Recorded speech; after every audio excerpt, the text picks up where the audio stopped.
Hi guys, welcome to our daily encounter.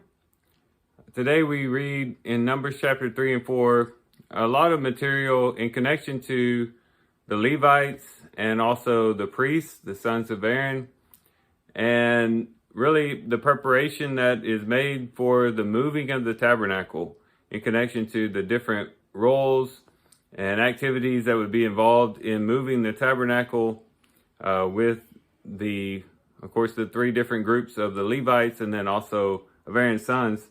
But there's a particular verse that I want to focus on here today in our devotion, and it has to do with this idea of ordination or being ordained. We find this in verse 3, where it says, "These are the names of the sons of Aaron, the anointed priests, whom he ordained to serve as priests." And there he had mentioned Nadab and Abihu, but also Eleazar and Ithamar. And of course, Nadab and Abihu died because they had offered up strange fire, which left Eleazar and Ithamar. But it's this word ordained that I want to focus on today. And the word ordained in the original language, in the Hebrew, really literally just means having your hands filled. And it might seem a little peculiar. How did the translators go from a word that means having your hands filled to being ordained for something? And the whole idea of being ordained just means being designated for a particular task. And when you think about a person's hands being filled, when a person's hands are filled with something, if you think about it, they're really designated for that task, whatever their hands are filled of. In other words, like let's say you go to the grocery store and you come home and you've got bags and bags of groceries, and you go to take them into the house, and your hands are just filled with bags of groceries. But as you're walking into the house, you notice that the newspaper is at the doorstep. Now, you would like to really pick up that newspaper, but your hands are filled. Basically, your hands are designated for carrying the groceries, not for picking up the newspapers. And that's kind of the idea here with being ordained as priests. In other words, their lives would be filled with, their hands in a sense would be filled with the service of the Lord. They'd be dedicated to the temple wholeheartedly, and that would be their life's vocation. And because their hands were filled with doing the things of the Lord and serving the Lord and bringing the people to the Lord, there really wouldn't be much room for anything else.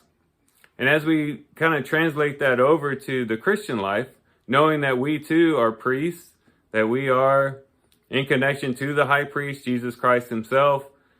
We too are priests. 1 Peter chapter 2, Revelation chapter 1, all talks about us as being priests before the Lord. We too are ordained in this sense. In other words, our hands are filled. That is, when we live a life of separation to Christ, it ought to be that our hands, or we should say perhaps our minds, our hearts, are filled with Christ, to where our whole lives become about Christ, connected to Christ, working for Christ in the service for Christ. So much so that we are basically ordained for the task of serving the Lord, bearing fruit for the Lord, working for the kingdom of our God, and doing the things that he asks us to do. And you might say, well, does that mean that we should forego all responsibilities that we have? We should quit our jobs and, quit tending to our families and just completely give ourselves over to the Lord? Absolutely not. But as we are tending to these things, as we are going to work and earning a living, as we are directed in the scriptures, as we are taking care of our families, as we are directed in the scriptures, it can be such the case that we are still filled with Christ. Our minds are filled with Christ. We're doing it for the sake of Christ. Even in the scriptures, it talks about us working for our bosses, but not doing it so much for their sake, but actually doing it as though we are working for the Lord, taking care of our children, raising them up in the nurture and admonition of the Lord. Everything in our lives really could be saturated with our service to the Lord, if we will look at it from that perspective. And so as we live in this world, in this temporary world, as we're here in just a temporary state for just a little while, our whole life should be about Christ.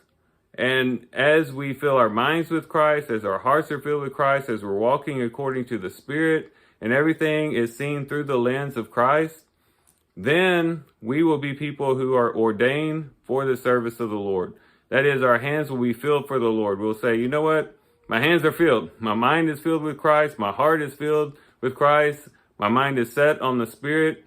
I don't have time to be so worried about these sorts of things and those sorts of things and to begin to carry on this earthly mindset. But I'm pressing on towards the heavenly country that the Lord has taught me about. And as I do that, I'm completely given over to the work and the service of the Lord, whether it be attending to my children or working for my boss or whatever the case may be. Everything is done through the lens of really serving Christ and ultimately obtaining His objectives and working towards His purposes for my life. And as we do that, we'll show ourselves as the ordained priests of Christ. Our hands are filled with Christ. Our hearts are filled with Christ. Our minds are filled with Christ. And we can fall right in line with the sons of Aaron in that way. So as we do our reading today and as we reflect on our reading today, let's take this as an opportunity to really reflect on our lives. What are we really filled with? What are our hands filled with? What are our minds and our hearts filled with? Is it filled with Christ? Is it filled with the kingdom of heaven? Are we seeking the kingdom and His righteousness above all things? Knowing that fully well Christ will supply everything else if we do that? Or are we distracted with the minutia of life, the little things that kind of throw us off course and keep us from really tending to the things of the Lord, that really distract our eyes from fixing our eyes on Christ? These are things that we have to consider, and these are things we can wrestle with as we read our text today. So let's think about these things, let's reflect on them, but also let's act on them. I do thank you guys for watching the video today. I hope you guys have a great day. Love you guys. God bless.